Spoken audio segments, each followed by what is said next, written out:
स्वागत है आपका हमारे YouTube channel the Hindu editorial in Hindi. तो जैसा कि आप देख रहे हैं भारतीय राज्य व्यवस्था, तो इस सीरीज में हम कंप्लीट इंडियन पॉलिटिक्स डिस्कस करेंगे, जो कि आपकी यूपीएससी, यूपी पीसीएस, चाहे कोई भी एग्जाम हो, आपको इंडियन पॉलिटी पूछ ली जाती है, भारतीय राज्य व्यवस्था और इससे संबंधित जितने भी टॉपिक हम इनको इस सीरीज में कवर करेंगे।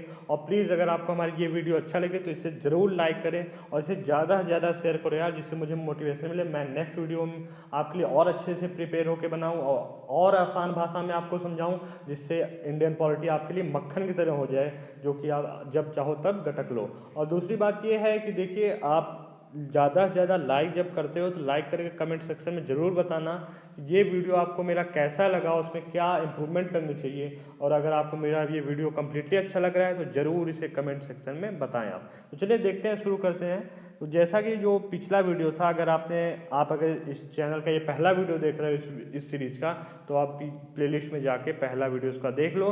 देन नेक्स्ट जब आप देखोगे तो आपको और अच्छे से समझ में आएगा, चीज़ें और आपको आसान लगेंगी। चलिए देखते हैं। तो आगे जो है हमारा, अभी हमने कल जो डिस्कस किया था, जो शासन के अंग थे, वे एक कानून बनाती है, एक कानून के साथ उसको संचालित करती है, और एक क्या करती है, अगर दोनों के बीच में झगड़ा होता है तो उसे निपटाती है।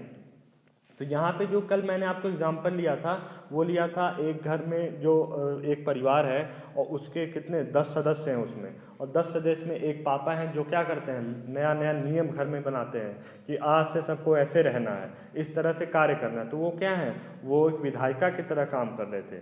और जो मम्मी थी वो पापा बोले कि चलो बच्चों सबको स्कूल जाना है, स्कूल जाना है। उन्होंने कानून बना दिया कि आज से सबको स्कूल जाना है। लेकिन जो मम्मी हैं वो क्या करती हैं, वो बच्चों को तैयार करती हैं, तैयार करके क्या करती हैं, स्कूल भी भेजती हैं। मतलब क्या करती हैं, नियम को फॉलो भी करती हैं और उसको क्या कर लोग बच्चों को स्कूल भेजती हैं। तो क्या कर रही हैं, कानून का संचालन शासन के साथ वो करती हैं। तो वो क्या है, कार्यपालिका है।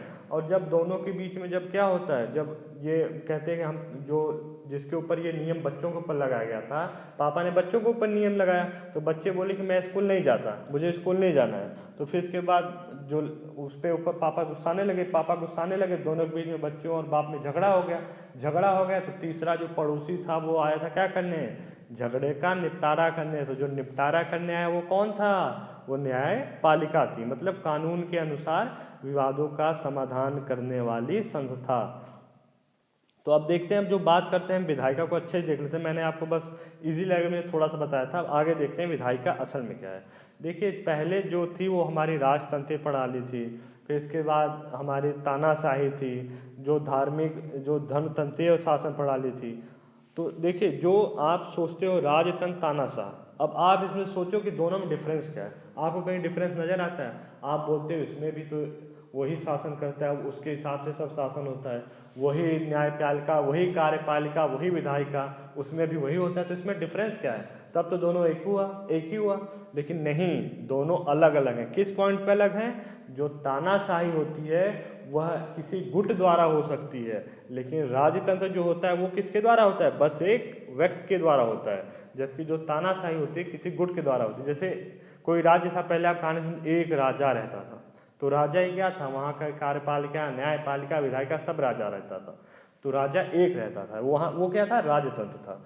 लेकिन जो तानाशाही थी, अब तानाशाही आपने पढ़ी होगी हिस्ट्री, तो जाके पीछे देखोगे, हिटलर, मिसोलिनी और सब, इन्होंने क्या एक तरह से, जैसे यहाँ पे ग्रुप बन गया, जैसे कुछ देशों में मुस्लिम कट्टरपंथी हैं, तो वहाँ पे क्या है, वहाँ पे तो मान लो धर्मतंत्र है। लेकिन आप जैसे देखोगे जहाँ पे गुट की क्या होती है, जो गुट की क्या होती है, एक गुट का कब्जा होता है, एक विचारधारा वाले लोगों का देश पे कब्जा होता है। तो वो वो क्या है, वो तानाशाही है।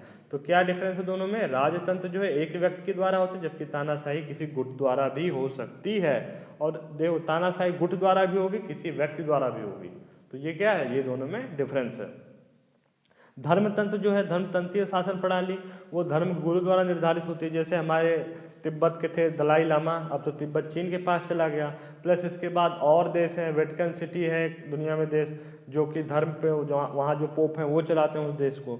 तो फिर इसके बाद पहले हम देखेंगे, अगर हिस्ट्री आप पढ़े हो थोड़ा भी, सबको आइडिया रहता है हिस्ट्री का, तो हिस्ट्री में क्या यही है कि राजतंत्र था, धर्मतंत्र था, तानाशाही थी। लेकिन बाद में जब इसका स्वरूप बदला, लोग क्या हुए, अपने अधिकारों के प्रति जागरूक होने लगे। लोग सोचने लगे कि अरे हमें भी अधिकार मिलना चाहिए, ये राजा हमारे ऊपर हम ही से पैसा लेता है, हमसे क्या करता है, हम ही से कर लेता है, हम ही से टैक्स लेता है, हम हमारे पैसों का हमें ही प्रताड़ित करता है, हमें ही सताता है। तो हमें क्या, हमें हमारे भी अधिकार होने चाहिए। जब हमारे अधिकार आए तब आ गया जनता का शासन, जिसे बोला गया लोकतंत्र। अब लोकतंत्र आया, तो जब लोकतंत्र आया मतलब लोक मतलब जनता, तंत्र मतलब व्यवस्था, जनता की व्यवस्था।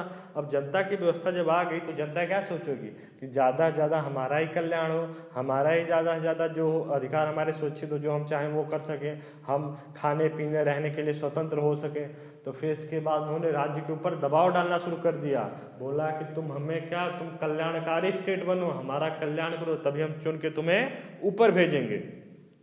तो फिर क्या आया, लोकतंत्र आया। अब देखिए, जो अब हम बात करते हैं विधायिका की, तो विधायिका को मैंने बताया था कानून बनाने वाली संस्था। अब आप इसको दिमाग में रख लो, पापा जो घर में कानून बनाते हैं। तो अब जो पापा हैं, पापा में भी जब पापा आ गए तो अब देखते हैं पापा क्या थे, वो कानून बनाते थे। अब इसमें विधायिका जो है, अब पापा का कॉन्सेप्ट अलग रख दीजिए, पापा को उठा के अलग रख दीजिए, पापा की बात ही मत करिए यहाँ पे। अब विधायिका जो है वो लोकसभा और राज्यसभा, दो सदन अपने, अगर भारतीय जो विधायिका है वो दो तरीकों से बटी हुई है। जो संघात्मक हमारी व्यवस्था है, संघ मतलब क्या, राज्य जो जुड़े हुए हैं, तो अब यहाँ पे दो तरीकों में बटी हुई है, एक है लोकसभा, एक है राज्यसभा। अब लोकसभा हमारी जो है वो क्या होता है, उसमें लोग बोलते हैं जनता द्वारा सीधे चुना जाता है तथा कानून निर्माण में प्रमुख भूमिका होती है। तो अब जो राज्यसभा है वो संघात्मक ढांचे को सुरक्षित रखने के लिए दूसरे सदन में सभी राज्यों से प्रतिनिधियों को लिया जाता है। अब देखिए, मैं आपको यहाँ समझा देता हूँ, फिर पापा के एग्जाम्पल पे आ जाइए। अब जैसे पापा ने नया कानून बना दिया कि शाम को बच्चे घर से बाहर खेलने नहीं जाएंगे। अब बच्चे सोच रहे हैं तो हमारा बचपन का अधिकार है, हम बच्चे हैं तो हमारा अधिकार, हमें जन्म सिद्ध अधिकार मिला है हमारा खेलने का। अब ये हमें बोल रहा है कि तुम मत खेलो, तो जब दोनों में क्या होगा, मनमुटाव आ जाएगा। बच्चे क्या, हमें हमेशा पापा से गुस्सा रहेंगे। तो फिर इसके बाद क्या हुआ, जब बच्चे गुस्सा रहेंगे तो बच्चे ने बोला कि हमारा जो सबसे छोटा वाला भाई है, जो पापा को बहुत मानता है, वो जाके पापा से बात करेगा कि नहीं हमें भी खेलने दिया जाए। वो बोलेगा ऊपर जाके पापा से, पापा मुझे भी खेलने दो। तो पापा बोलेंगे ठीक है बेटा, जाके खेल आओ। तो उसी तरह जब बोलेंगे जाके खेल आओ, तो छोटे वाले जो बच्चों का ग्रुप था घर में, उसने उस बच्चे को बना दिया नेता, और नेता बना के भेज दिया पापा के पास। अब पापा वो बोल दिया कि देखो पापा, ये हमारे जन्म सिद्ध अधिकार है, हमारा मानव अधिकार है कि हम खेलेंगे, और तुम हमें खेलने से रोक नहीं सकते। ज़्यादा बदमाशी करोगे तो उसी को बुला देंगे जो पड़ोसी है, वही आके बताएगा। पापा डर गए। जब पापा डर गए तो बोले जाओ बच्चे खेलो, तो बच्चे जाके खेलने लगे। तो बात यही है, लोकसभा पापा हैं और राज्यसभा जो बच्चों द्वारा जो चुन के गए हैं, जो चुन के छोटा वाला बच्चा गया है वो राज्यसभा का मेंबर है। तो राज्यसभा क्या करती है कि अगर संघात्मक व्यवस्था में अगर कोई दिक्कत आती है, ऐसा कानून लोकसभा बनाए जो संघात्मक व्यवस्था को क्या करे, उनको राज्य को नुकसान पहुंचाए, या राज्य की किसी भी मतलब जो संविधान है उसके सिद्धांतों के विपरीत हो, तो वहाँ पे क्या करेगा, राज्यसभा उसका अपोज करेगा उस कानून। और देखिए, कोई भी कानून पास होता है तो उस कानून में आपने पढ़ा ही होगा कि दोनों लोकसभा राज्यसभा दोनों से पास होने के बाद ही कानून बनता है। कुछ संदर्भ में जहाँ पे राज्य क्या हित होता है, तो वहाँ पे क्या है, राज्यसभा को इसीलिए बनाया गया कि राज्य का जो प्रतिनिधित्व है वो केंद्र के, ऐसा ना हो कि केंद्र ही वहाँ पे हीरो बन के बैठा रहे, पूरे राज्य को चलाए अपने हिसाब से। वहाँ पे राज्यों की भी भूमिका होनी अनिवार्य है, जो हमारे संविधान का सिद्धांत कहता है। तो अब देखिए, आगे देखते हैं, अधिकांश कानूनों के निर्माण के लिए उच्च सदन की भी सहमति की आवश्यकता होती है। वही बात मैंने बताई आपको कि जहाँ पे राज्य हित आ जाएगा वहाँ पे क्या हो जाएगा, वहाँ पे बात आएगी, किसकी बात आएगी, राज्यों की। और आप आगे भाग चौथे में देखोगे राज्य के नीति निर्देशक तत्व, मैं आगे आपको सब डिटेल में पढ़ाऊंगा, आप बस इस वीडियो के साथ बने रहो। और प्लीज़ इसे ज़्यादा से ज़्यादा लाइक करें और वीडियो को ज़्यादा से ज़्यादा आप शेयर करते रहो, जिससे मुझे मोटिवेशन मिले। यही बात मैं बार बार बोलूँगा। इस सदन से यह सुनिश्चित होता है कि केंद्र सरकार राज्य की शक्तियां न छीन ले। मतलब जो राज्यसभा लोकसभा कॉन्सेप्ट यही है कि जो केंद्र सरकार है वो राज्यों की शक्तियां न छीन लें, फिर से वही शासन न हो जाए जो ब्रिटिश और पहले राजा किया करते थे कि एक ही आदमी क्या है, सर्वशक्तिशाली है। तो इसीलिए राज्यसभा बना दी गई। और राज्यसभा बनाई गई तो भारतीय विधायिका जो है वो संघात्मक ढांचे पर आधारित है। मतलब क्या, वो साइकिल का चक्का देख लो आप, बीच में क्या है, बीच में जो होती है रिम के बीच में जो गोला होता है उसी से सब तीर जुड़े होते हैं। एक तीर टूटता है तो सब तीर धीरे धीरे क्या होते हैं, साइकिल के रिम से निकलने लगते हैं। वही बात यहाँ पे भी आप रखो। केंद्र और विभिन्न राज्यों की विधायिकाएं संविधान में निर्दिष्ट अपने क्षेत्रों के लिए विधान बनाती हैं। देखिए वो जो विभिन्न राज्य विधायिकाएं हैं, जो जिसको हम विधानसभा बोलते हैं, वो क्या हो, कुछ सब्जेक्ट है जो उनको दे दिए गए हैं राज्य को कि आप, क्योंकि देखो उसको देने का मतलब यही है, राज्य को जो दिया गया है इसका मतलब ये है कि हर राज्य में स्थिति अलग है। किसी में आदिवासी ज़्यादा रहते हैं तो किसी में अमीर ज़्यादा रहते हैं, किसी में गरीब ज़्यादा रहते हैं तो किसी में भिखारी ज़्यादा रहते हैं, किसी के भौगोलिक स्थिति, किसी का मानसून बहुत अच्छा, किसी का बरसातें नहीं होती, एकदम टकटकेल लगाए खेत बैठे रहते हैं। तो यही बात है, इसीलिए क्या बोल दिया कि राज्य को कुछ ऐसे सब्जेक्ट दे दिए जाए, ऐसे अधिकार दे दिए जाए जिसके अंतर्गत वो अपना कानून बना सके। तो जो संविधान जो सूची बनाई गई है, मैं आपको डिटेल में सब कुछ डिस्कस करूंगा, बस आप वीडियो के साथ बने रहें। और वो क्या करते हैं कि कुछ सब्जेक्ट केंद्र को दे दिया, कुछ उठा के संविधान ने राज्य को दे दिया, कुछ दे दिया तुम दोनों मिलकर इस पे बनाओ।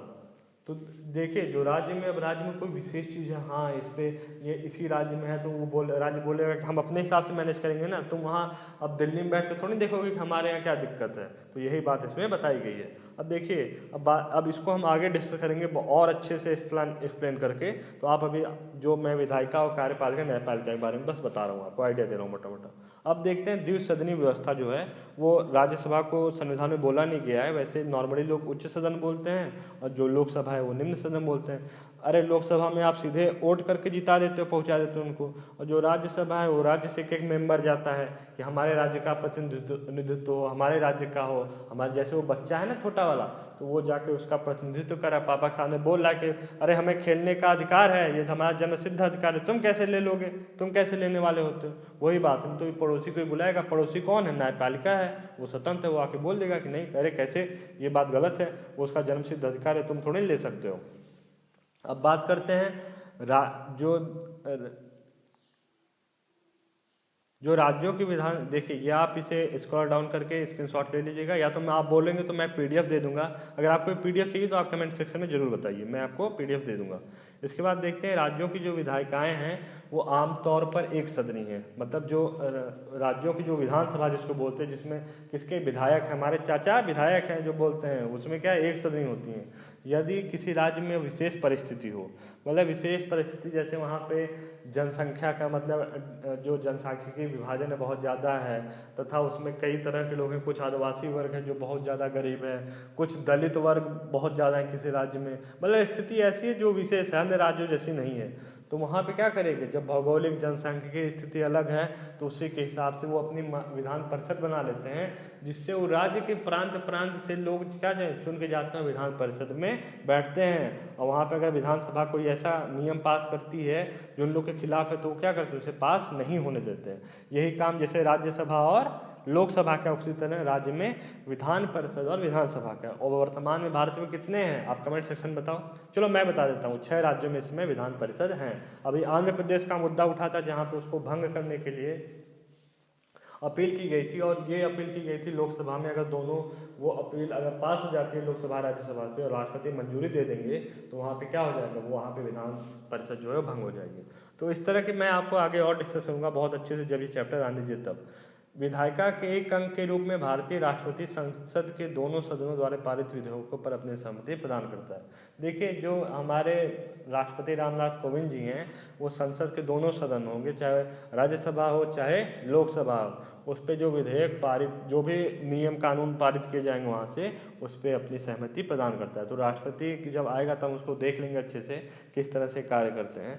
अब बात करते हैं हमारी जो कार्यपालिका, मतलब मम्मी जी की बात करते हैं। मम्मी जी क्या कर रही थी, पापा जो कानून बनाए थे उसके हिसाब से उसका संचालन करनी थी। बच्चों को स्कूल डेली जाना है, कानून तो बना दिए, पापा हट गए, अब मम्मी क्या कर रही है, बच्चों को तैयार कर रही हैं, तैयार करके स्कूल भेज रही है। तो ये काम कौन करता है, ये कार्यपालिका करती है। अब कार्यपालिका जो है ये कानूनों को लागू करता है, मम्मी कानून लागू करती है घर में, कानून पापा बनाते हैं। कार्यपालिका में 2 तरह की हैं, राजनीतिक कार्यपालिका, स्थायी कार्यपालिका।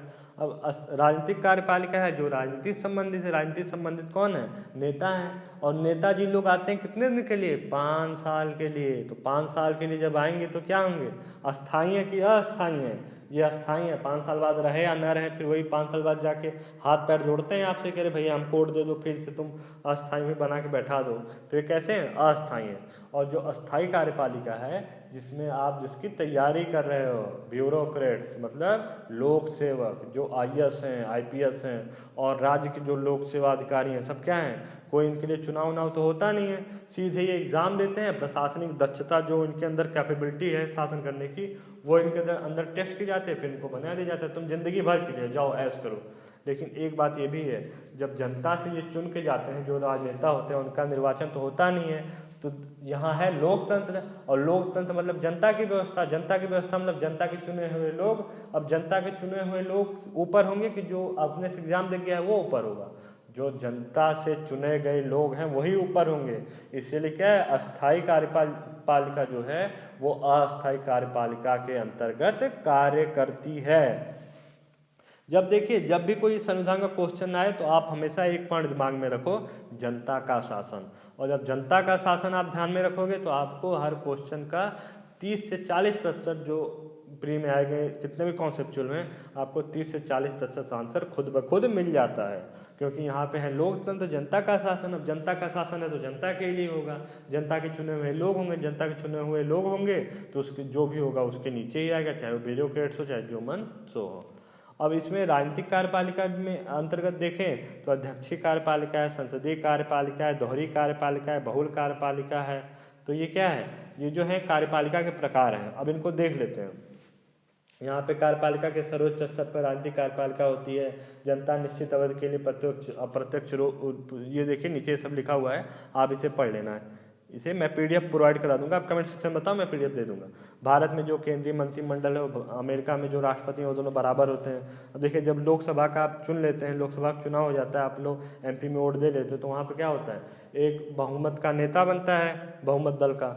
बहुमत दल का जो नेता होता है प्रधानमंत्री बना दिया जाता है। अब वो प्रधानमंत्री बन गया तो वो क्या करता है, कुछ विभाग तो होते हैं, विभाग को उसी में से चुन लेता है कि आओ भैया आओ तुमको मिनिस्टर बना दें, हम लोग की कैबिनेट मंत्रिमंडल बन गया है। हम लोग क्या करेंगे, कार्यपालिका के अंतर्गत हो तो हम लोग ये पूरा जो शासन है उसको संचालित करेंगे।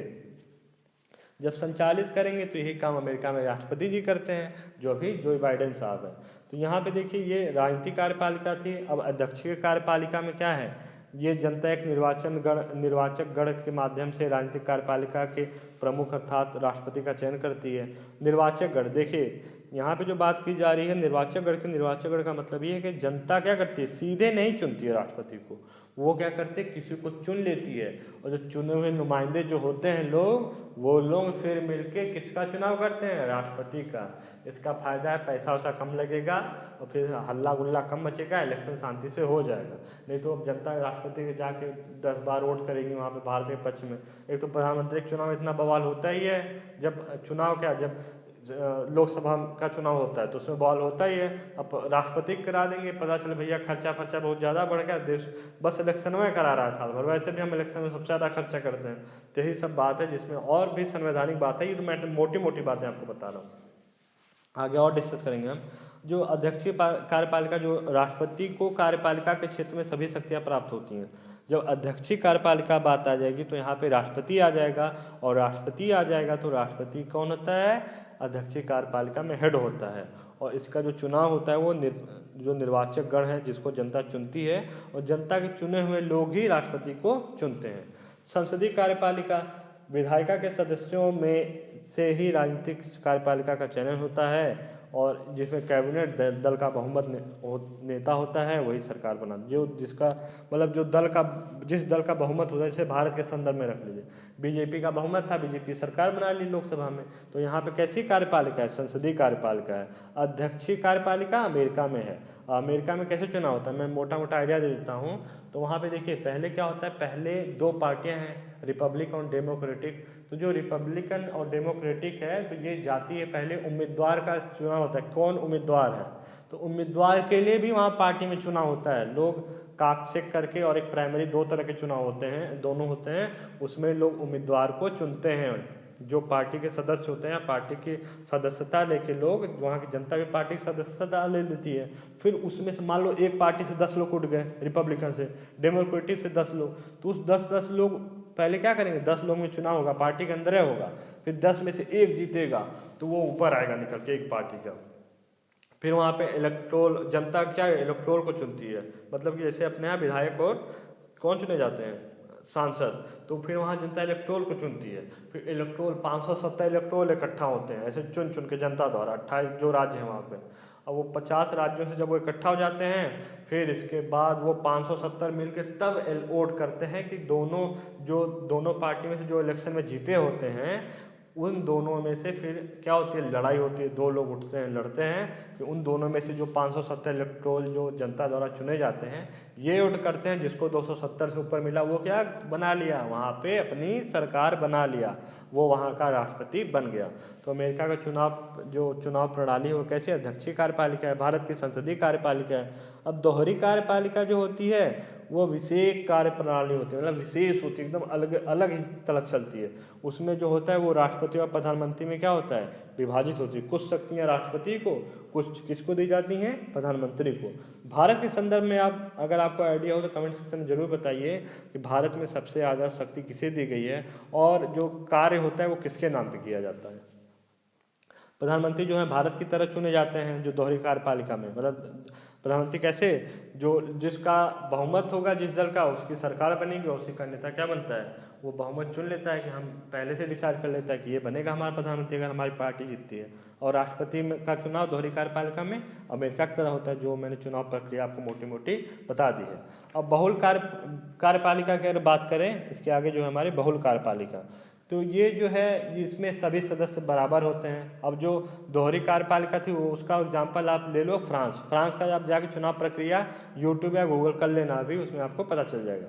तो जो बहुल कार्यपालिका होती है इसमें क्या होती है, इसमें जो सदस्य होते हैं उसमें सबकी जो शक्तियाँ होती हैं क्या बराबर बटी होती हैं। जो सर्वोच्च अधिकारी एक प्रधानमंत्री नाम का बना दिया जाता है, लेकिन बहुल कार्यपालिका में क्या होता है, लोकतंत्र होता है, इसमें सबको बराबर बराबर शक्ति, तुमको बराबर, तुमको बराबर, तुमको बराबर, 10 सदस्य हैं, 10 को बराबर शक्ति है। 10 क्या है, सब 10 के 10 प्रधानमंत्री हैं बहुल कार्यपालिका में। और इसमें एक नाम का बस बनाया जाता है, वो बस नाम का ही प्रधानमंत्री बन के घूमता रहता है, राष्ट्रपति बन घूमता रहता है, जबकि उसकी कोई पावर और नहीं होती। ऐसी व्यवस्था कहाँ है, स्विट्जरलैंड में। अब अस्थायी कार्यपालिका मैंने बताई दी, जो क्या है, जो निर्वाचन पर आधारित नहीं होते हैं, जनता उसमें कोई उसका रोल नहीं होता, वो अपना एग्ज़ाम दे के आते हैं, एग्ज़ाम दे के आके वहाँ पे पहुँच जाते हैं और क्या करते हैं, वो विशेष प्रशासनिक दक्षता होती है, उसी से तो चुन जाते हैं IAS IPS जो आप चुने जाओगे आगे। तो वो क्या है, उनका कोई निर्वाचन नहीं होता है। मंत्रिमंडल सामूहिक उत्तरदायित्व के सिद्धांत के अनुसार कार्य करता है। राष्ट्रपति भारतीय कार्यपालिका का औपचारिक प्रधान है। जो मंत्रिमंडल जो सामूहिक उत्तरदायित्व मतलब क्या है, कोई भी गलती होती है तो सामूहिक उनका क्या होगा, उत्तरदायित्व होगा। ये सब मैं आगे आपको डिस्कस कर दूंगा, इसकी कोई बात नहीं है। पहले आपको जो अभी आइडिया चाहिए, जिस लेवल पे मैं आपको पढ़ा रहा हूँ इसी लेवल पे मैं जो इस समय आपको बात समझानी चाहिए वही समझाऊंगा, ऐसी चीज़ें नहीं बताऊंगा जो आपके अभी समझ में न आए। अब बात करते हैं ब्यूरोक्रेसी, तो वही अखिल भारतीय सेवाएं, जैसे केंद्रीय सेवाओं के अधिकारी, मान लो IAS IPS, स्टेट में PCS होते हैं, ये सब क्या हैं, ये ब्यूरोक्रेट्स होते हैं, लोक सेवक होते हैं। और ये कैसे हैं, ये अस्थाई परिषद हैं। आप अस्थाई कार्यपालिका दिमाग में हमेशा रखना, अस्थाई है मतलब क्या है, एक बार एग्जाम से बन गए तो ऐसा थोड़ी ना कि आप एग्जाम देकर वहाँ बने तो 5 साल में आपको भागो अब दूसरी IAS की पोस्टें होने वाली है यहाँ पे, ऐसा नहीं है। आप एक बार पहुँच गए अपनी क्षमता से तो फिर आपको हटाया नहीं जाएगा, आप क्या हो, अस्थाई हो, आपकी नौकरी कैसी है, अस्थाई है। अब बात करते हैं जो तीसरा है, जो पड़ोसी है। अभी तक पापा मम्मी की बात कर लिए, अब हम बात करेंगे पड़ोसी की। पड़ोसी अपने यहाँ बहुत स्वतंत्र आदमी है, बहुत खतरनाक है। ये दोनों जब झगड़ा होता है ना घर में बच्चों पापा में, तो हमेशा वही निपटारा करने आता है। इसके कई कार्य हैं, सामान्य रूप से विधायिका द्वारा निर्मित कानून संबंधी विवादों का निपटारा करते हैं। बताया ही, पड़ोसी है तो जाके झगड़ा निपटाता है दोनों का। जब देखता है खूब झगड़ा हो रहा है तो क्या कहता है, आओ हम झगड़ा निपटा देते हैं तुम्हारा। आजकल विधायिका का कार्य न्यायपालिका करने लगी है। जो विधायिका कानून बनाने का काम भी वही कहता है कि अरे जब झगड़ा हो रहा है, देख रहा है रोज झगड़ा हो रहा है, तो ये इस बगल वाले पड़ोसी तो नरक कर दे यार, हमेशा झगड़ते रहते हैं सब, इसके बच्चे और ये इसके पापा, ये हमेशा लड़ते हैं, चलो अब मैं ही आके कानून बनाता हूँ तभी हम सही होंगे। झगड़ा झंझट इन लोगों का तभी खत्म होगा। इसलिए न्यायपालिका क्या है, आज के समय में यही कानून बना रही है। अब वो जो पापा जी हैं वो इतना कठिन कानून बना देंगे कि बच्चे समझ ही नहीं पाएंगे। अरे भैया तुम क्या पापा यार कानून बना दिए, कुछ हमें समझे नहीं आ रहा है, काम हमें कैसे करना है, कानून तो समझ नहीं आ रहा है। तो वो फिर बोलता है, तब क्या है, पड़ोसी बुलाता है, कहता है अरे यार तुम आओ इसको समझाओ, इन बच्चों को नहीं समझ में आता। पड़ोसी आता है तब क्या करता है, उसकी व्याख्या करता है, बच्चों देखो ऐसा ऐसा कानून है, ये पापा बोल रहे हैं, ये करना है। तो बच्चे समझ जाते हैं। तो जब क्या है, जब पड़ोसी कानून बना रहा है, पड़ोसी विवादों का निपटारा करे, तब उसे क्या, पड़ोसी को सर्वे सर्वा बना दो। तो वही बात है, आज के समय में जो हमारी न्यायपालिका यही काम कर रही है कि जो विधायिका इतना कठिन कानून बना देती है, उसको समझना मुश्किल हो जाता है। जब घर में हल्ला गुल्ला मचता है, बच्चे कहते हैं स्कूल नहीं जाएंगे, पता नहीं कौन सा कानून ये बना दे रहे हैं, तो फिर क्या वही बात होती है कि फिर इसके बाद वो कानून जो है वो न्यायपालिका समझाती है। तो इसे जब न्यायपालिका उसकी व्याख्या करती है तो उसे क्या बोला, न्यायाधीश निर्मित कानून या निर्णय कानून कहा जाता है। क्योंकि आप पेपर पढ़ते होंगे कि सुप्रीम कोर्ट द्वारा ये बोला गया, वो बोला गया, तो उसकी बोली क्या आजकल कानून बन जा रही है, जबकि वो कानून नहीं बनाती है, वो उसकी बस व्याख्या करती है। वर्तमान समय में इन कानूनों की एक पृथक शाखा तैयार की गई है। क्योंकि देखिए, जब ये कानून ऐसे, जब आप बोल दे रहे हो कि ये न्यायपालिका बना रही है, तो ये क्या है, ये अलग बोलते हैं कि हम व्याख्या ही तो कर रहे हैं, कानून थोड़ी बना रहे हैं, हम बस व्याख्या कर रहे हैं। इस कानून की नहीं समझ में आ रहा है इन बच्चों के, जो घर में पता नहीं कौन सा पापा ये कानून बना देता है इन सबका। अब देखो, न्यायपालिका की जो शक्तियाँ हैं वो दो तरीके से हैं। एक तो एकात्मक शासन प्रणाली होती है, एक संघात्मक होती है। संघात्मक जब वर्ड आ जाए समझ लो इंडिया की बात, क्योंकि हमारे देश में कैसी व्यवस्था, संघात्मक व्यवस्था है। तो जब एकात्मक शासन प्रणाली होगी, अब यहाँ पे बस राजा है, अब एकात्मक है, मैं आपको समझा रहा हूँ, अब यहाँ बस राजा है। अब राजा जब हिटलर बन के बैठा है, कहता है मैं ही विधायिका, मैं ही कार्यपालिका, मैं ही न्यायपालिका, तो यहाँ पे सीधी सी बात है, वो कमज़ोर हो जाएगा। जो पड़ोसी होगा कहेगा जब ये अपने ही हीरो घर में बना हुआ है तो मैं क्या करूँ, मैं कुछ कर ही नहीं पाऊँगा इसका। अगर 2-3 लोग होते तभी जाता मैं झगड़ा निपटाने, ये अकेले अकेले ही सब कुछ है तो मैं कहाँ जाऊँ। तो वहाँ पे क्या हो जाता है, पड़ोसी कमज़ोर हो जाता है। अब जहाँ दो तीन लोग रोज़ लड़ रहे हैं तो तीसरे आदमी की अहमियत तो हो जाती है वहाँ पे ना, क्योंकि 2 लोग बुलाएंगे, अरे भैया देखो इसको समझाओ क्या कह रहा है। तो यही बात है, जहाँ पे एकात्मक शासन प्रणाली होगी वहाँ न्यायपालिका कमज़ोर हो जाएगी। ऐसी व्यवस्था कहाँ है, ऐसी व्यवस्था हमारी कहाँ है, ये ब्रिटेन में है। और जब संघात्मक शासन प्रणाली होगी तो न्यायपालिका सशक्त हो जाएगी। काहे कि 2 लोग आ जाएंगे, 2 लोग आ जाएंगे, तीसरा तो आएगा ही झगड़ा निपटाने, जब झगड़ा होगा तो। केंद्र व राज्य के बीच विवाद की स्थिति में केंद्र द्वारा निर्मित कानून को रद्द घोषित कर देगा, जो कि संविधान की मूल भावना संघात्मक व्यवस्था के विरुद्ध हो। अगर देखिए 2 लोग हैं, पापा और बच्चे घर में, अगर पापा कोई ऐसा कानून बना दिए जिससे कि क्या होगा, बच्चों का जो मतलब घर में दादाजी कानून बना के ऐसे बहुत पहले से बोल दिए थे कि ऐसा ऐसा घर में होगा, बच्चों देखो मैं मर जाऊंगा लेकिन तुम लोग का ये ऐसा पड़ा हुआ है, वही तो दादाजी संविधान लिख के गए थे। अब पापा क्या किए, पापा उसी संविधान जो दादाजी बना गए थे कानून, उसके खिलाफ जाके काम कर रहे हैं। जब खिलाफ काम कर रहे हैं तो पड़ोसी आया, बोला कि अरे यार ये जो तुम्हारा कानून जो तुम बच्चों के ऊपर थोप रहे हो ना, ये उसमें लिखा ही नहीं है दादाजी वाले कानून में। जब दादाजी वाले कानून में लिखी नहीं गई है ऐसी बात, तुम बच्चों पे कैसे थोप रहे हो। तो बोलेगा जो पापा जो पड़ोसी बोलेगा उसके बच्चों के पापा से, जो तुम कानून बनाओ ना गलत है, इसको ख़त्म करो, दादाजी का कानून लागू करो। क्योंकि वो क्या, पड़ोसी जो है दादाजी के कानून को मानता है, इनके पापा को नहीं वो समझता होता। तो यहाँ पर यही बात बोली जा रही है कि अगर लोकसभा कोई ऐसा, केंद्र सरकार जो ऐसा कानून बना देगी जो राज्यों के हित के विरुद्ध हो, तथा जो संविधान की जो मूल भावना है संघात्मक व्यवस्था जो है, अगर उसके विरुद्ध होगा तो वो क्या करेगा, ऐसे स्थिति में जो न्यायपालिका ऐसे कानून को रद्द कर देगी। अब जो लिखित संविधान जब आ जाता है, अब लिखित संविधान आ गया तो संविधान का संरक्षक न्यायपालिका है, संरक्षक न्यायपालिका है, तो यहाँ पे शक्ति और बढ़ जाती है। अब तो भैया लिखित संविधान है, अब तो हम और पावरफुल हैं। पड़ोसी के पास वो दादाजी की किताब वो आ गई है, अब पड़ोसी कह रहा है इसी हिसाब से ये हम पढ़ेंगे, इसी हिसाब से बताएंगे कि पापा बच्चों को क्या करना है यार। तो यही बात है यहाँ पे। अब आगे देखते हैं। अब देखिए दूसरी बात जो है वो है कि जिस देश के संविधान नागरिक को मूल अधिकारों की गारंटी देती है, वहाँ न्यायपालिका मूल अधिकारों की संरक्षक होती है और न्यायिक पुनर्निरीक्षण से उसकी शक्ति और बढ़ जाती है। देखिए जिस देश में जो संविधान हमारा लिखित है तो और ताकतवर है। पहले देखिए न्यायपालिका कैसे ताकतवर है, संघात्मक व्यवस्था से ताकतवर है। 2 लोग हैं तो अब झगड़े का निपटारा पड़ोसी करेगा, तो वहाँ ताकतवर हुई। दूसरी बात ताकतवर हुई, लिखित संविधान से ताकतवर हुई। तीसरी बात है संविधान में क्या है, दे दिया गया है कि कुछ मूल अधिकार हैं, उस मूल अधिकारों पे उसका जो संरक्षण करता है वो कौन है, वो न्यायपालिका है। जब न्यायपालिका के पास ये शक्ति आ गई तो न्यायपालिका एकदम पावरफुल हो जाती है। वो कहती है कि सर्वे सर्वा तो हम हैं, हर चीज़ में सर्वे सर्वा हम हैं। तो इसीलिए ये बात है कि एकात्मक जहाँ पे शासन प्रणाली होगी वहाँ पे न्यायपालिका कमजोर होगी, जहाँ पे संघात्मक व्यवस्था जो भारत के संदर्भ में है वहाँ पे जो न्यायपालिका है वो बहुत शक्तिशाली होगी। और ये ऐसी व्यवस्था कहाँ है, अमेरिका और भारत में है संघात्मक व्यवस्था, जबकि एकात्मक जो प्रणाली है वो कहाँ है, वो आपकी है ब्रिटेन में। अब देखिए ये जो है ये बहुत इंपॉर्टेंट है, आप कई बार कंफ्यूज होते होगे, पढ़ते होगे, और ये हमारे संविधान में भी कंफ्यूजन का पॉइंट है। मैं इसे आगे जब आपको फंडामेंटल राइट्स जो मौलिक अधिकार में पढ़ाऊंगा उसमें अनुच्छेद 21 के अंतर्गत है। यहाँ बात की जा रही है विधि द्वारा स्थापित प्रक्रिया और यथोचित विधि प्रक्रिया, मतलब प्रोसीजर स्टेब्लिश बाय लॉ, विधि द्वारा स्थापित प्रक्रिया, और ड्यू प्रोसेस ऑफ लॉ, यथोचित विधि प्रक्रिया।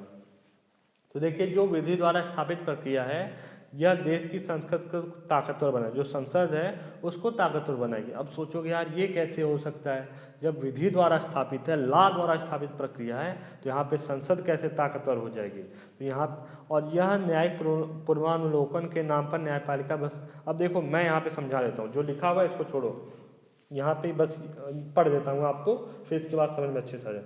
यहाँ न्यायपालिका पूर्वावलोकन के नाम पर बस कानून बनाने की प्रक्रिया को देख सकती है, कानून के अंदर मौजूद तत्व को बदल नहीं सकती है। अब देखिए यहाँ पे बात ये है, एक एग्जांपल मैं आपको देता हूँ कि ये बोला गया है कि यहाँ पे जो प्रोसेस है बस प्रक्रिया को देखेगी, कानून के अंदर क्या है उसको नहीं देख सकती। यहाँ पे जो न्यायपालिका बस ये देखेगी कि जो कानून की प्रक्रिया, इन्होंने कानून कैसे कैसे पास करके बनाया, जो हमारे संविधान में है कि कानून इस तरह से संसद को पारित करना चाहिए, इस तरह से पास करना चाहिए, वो प्रक्रिया सही अपनाई है। लेकिन प्रक्रिया के अंदर उस कानून में क्या था, ये संसद, ये न्यायपालिका नहीं दे सकती, उसको बदल नहीं सकती। अब मान लो जैसे कोई देश है, वहाँ पे क्या है, विधि द्वारा स्थापित प्रक्रिया है। अब वहाँ पे एक कानून बना दिया गया कि चोरी करने पे सीधे मौत की सज़ा दी जाएगी। न्यायपालिका ने चेक किया जाके कि हाँ यहाँ पे देखा कि चोरी मतलब एक जो चोरी वाली प्रक्रिया है उस पर क्या है, मौत की सज़ा है। हाँ ये संसद ने इस प्रोसेस से कानून बनाया, हाँ प्रोसेस एकदम सही है, सब कुछ सही है, न्यायपालिका वाले खुश हैं, संसद भी खुश है, सब खुश हो गए। तब तक एक दिन न्यायपालिका में जज साहब बैठे हुए हैं, यहाँ पे विधि द्वारा स्थापित प्रक्रिया, एक केस आ गया, एक आदमी 10 रुपये चुराया है। अब उसको क्या है, अब कानून के हिसाब से तो उसको क्या देनी चाहिए, फांसी देनी चाहिए। तो ये तो गलत तो नहीं है ना, यहाँ पे क्या है, अब जब फांसी देनी चाहिए तो बहुत चक्कर में है कि अरे यार ये 10 रुपये बेचारा चुराया है, बस वो भी बर्गर खाने के लिए, अब उसको फांसी दी जाएगी 10 रुपये के लिए, ये सही है, नहीं सही है। अब संसद यहाँ पे एकदम ताकतवर है, तो न्यायपालिका यहाँ पे मतलब चाह के भी कुछ नहीं कर सकता, उसको क्या हो जाएगी, फांसी पे वो लटका दिया जाएगा, उसको न्याय नहीं मिल पाएगा। तो यहाँ पे ताकतवर कौन है, यहाँ पे ताकतवर संसद है, और न्यायपालिका उसको 10 रुपये की चोरी में फांसी पे लटका दिया गया। जज बेचारा सोच के मर जाएगा कि अरे यार 10 रुपये मैं उसको 10,000 दे देता, लेकिन ये बहुत गलत हो गया, मैं कुछ कर भी नहीं पा रहा हूँ क्योंकि मैं अपंग हूँ, मैं बहुत कमज़ोर हूँ यहाँ पे, क्योंकि ये विधि द्वारा स्थापित प्रक्रिया थी। अब बात करते हैं यथोचित जो विधि प्रक्रिया है, इसके अंतर्गत न्यायपालिका संसद द्वारा बनाए गए कानून के अंतर्गत प्रक्रिया उसके अंदर मौजूद तत्व को देखती है, अगर वह मौलिक अधिकार व संविधान सम्मत ना हो तो न्यायपालिका द्वारा उस कानून को रद्द कर दिया जाता है। ये देखिए भारत की खूबसूरती आपको निकल के आ रही है कि किस तरह से इन्होंने, जो अम्बेडकर साहब थे, इन्होंने कैसे कैसे कानून बनाया, और लोगों ने, जो संविधान सभा में जितने भी लोग सम्मिलित थे, किस तरह का दिमाग उस समय इन्होंने लगा लिया। अब इन्होंने क्या बताया कि अगर देखो संसद कोई ऐसा ही कानून बना नहीं चोरी करने वाला, अब किसी को चोरी करने पे अगर मान लो उसको, तो वहाँ पे जो विधि द्वारा स्थापित प्रक्रिया थी उसके तहत उसको फांसी पर लटका दिया गया। अगर वही सेम केस जो अगर हमारे यहाँ होता, यथोचित विधि प्रक्रिया में होता, ड्यू प्रोसेस ऑफ लॉ, तो न्यायपालिका सीधे बोलती कि ये तो संविधान में लिखा ही नहीं है कि किसी आदमी को इस तरह से उसके मानवाधिकारों का हनन किया जाए, इस तरह से ये मौलिक अधिकार संविधान में लिखे गए हैं, यहाँ पे तो आप कैसे इसको फांसी पर लटका दोगे। हाँ आपने, संसद ने कानून प्रक्रिया, न्यायपालिका बोलता है, जज बोलता है कि आपने, हाँ मैं मानता हूँ कि आपने कानून सही बनाया, लेकिन क्या वो 10 रुपये चोरी के लिए उस आदमी को फांसी लटका देना सही है? ये कतई सही नहीं है। मानवाधिकारों और मौलिक अधिकारों का हनन है, संविधान में ऐसा लिखा ही नहीं गया है, इसलिए आप उसे फांसी नहीं दे सकते। और इस कानून को मैं जज बोलेगा रद्द करता हूँ, वो स्टाम्प मोहर और मार के उसको बंडल बांध के कूड़े में फेंक देगा, आग लगा देगा, जल जाएगा ऐसा कानून। इसीलिए क्या है, यथोचित विधि प्रक्रिया में न्यायपालिका जो होती है मजबूत होती है, जबकि विधि द्वारा स्थापित प्रक्रिया में न्यायपालिका कमजोर होती है। अब आपको ये समझ में आया। अब देख लेते हैं भारतीय न्यायपालिका। तो जो देखिए न्यायपालिका, अगर आप देखोगे न्यायपालिका के अंतर्गत सुप्रीम कोर्ट और फिर इसके स्टेट कोर्ट आता है, फिर इसके बाद अधीनस्थ न्यायालय मतलब उच्चतम न्यायालय, हाई कोर्ट, फिर इसके बाद अधीनस्थ न्यायालय, डिस्ट्रिक्ट वाले जो हैं। तो ये क्या एकीकृत ढांचा है, मतलब अगर उच्च न्यायालय कोई फैसला देता है तो उसको देख कर उच्चतम न्यायालय उस पर कोई फैसला दे दिया तो उच्चतम न्यायालय उसका रिव्यू कर लेता है कि हाँ इस फैसले में हाई कोर्ट ने ये बोला था, तो इसके अनुसार हम ये फैसला लिख रहे हैं। तो ये क्या है, संविधान के निर्वचन व व्याख्या की अंतिम शक्ति न्यायपालिका के पास है। मतलब जो ये बता रहा हूँ एकीकृत ढांचा है, ये एक से मतलब सीढ़ी टू सीढ़ी जुड़ा हुआ है, ये नहीं कि अलग अलग है। ये क्या है, एकीकृत है, एक ही लाइन में ये चलता रहता है। ये नहीं कि सब इधर उधर है, कोई उच्च न्यायालय अलग फैसला दे रहा है, उच्चतम न्यायालय अलग दे रहा है। ये क्या है, एक ही लाइन में सब बंधे हुए हैं। और ये क्या करता है, संविधान के जो व्याख्या है और उसके जो किस तरह से इसे लागू किया जाना चाहिए, क्या क्या इसमें प्रावधान है, वो शक्ति दी गई है भारतीय न्यायपालिका को। तो चलिए फ्रेंड्स, इसे कल देखते हैं। ये टोटल आज का डिस्कशन था। अगर आपको मेरा ये वीडियो अच्छा लगे तो प्लीज़ इसे लाइक करना, शेयर करना, बहुत ज़्यादा इसे शेयर करो जिससे मैं ज़्यादा से ज़्यादा मोटिवेट हूँ और फिर आपके नेक्स्ट वीडियो और अच्छे से प्रिपेयर करूँ। कमेंट सेक्शन में तो ज़रूर बताना ये वीडियो कैसा लगा, और नेक्स्ट वीडियो में हम भारतीय न्यायपालिका उसके आगे का जो पार्ट है उसे डिस्कस करेंगे। तब तक के लिए धन्यवाद, मिलते हैं हम नेक्स्ट वीडियो में।